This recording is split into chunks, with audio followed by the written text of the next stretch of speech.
બોધ કથા દધીચીનું સમર્પણ.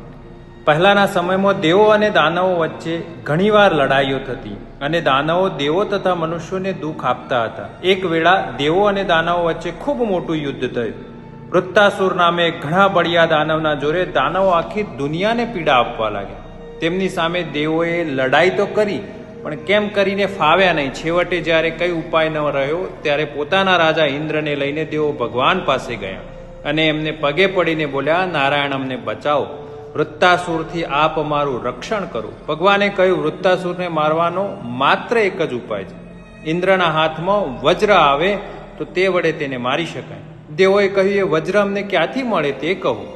ભગવાન કહે, હે એ મેળવવા તમારે દધીચી ઋષિ પાસે જવું પડશે.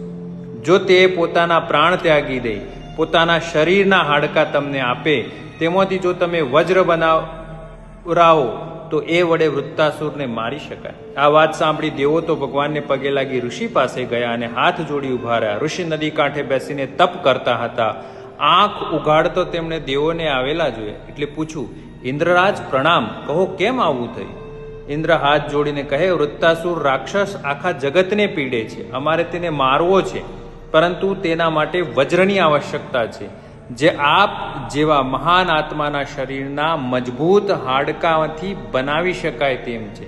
આમ ખરી રીતે બધી વાત તમારા હાથમાં છે. ઋષિ બોલ્યા, વાહ, મારા હાડકામાંથી વજ્ર બનશે અને સમાજ ઉદ્ધાર માટે મને તક મળશે તો એથી હું ખુશીથી મારા પ્રાણ ત્યાગ કરું છું.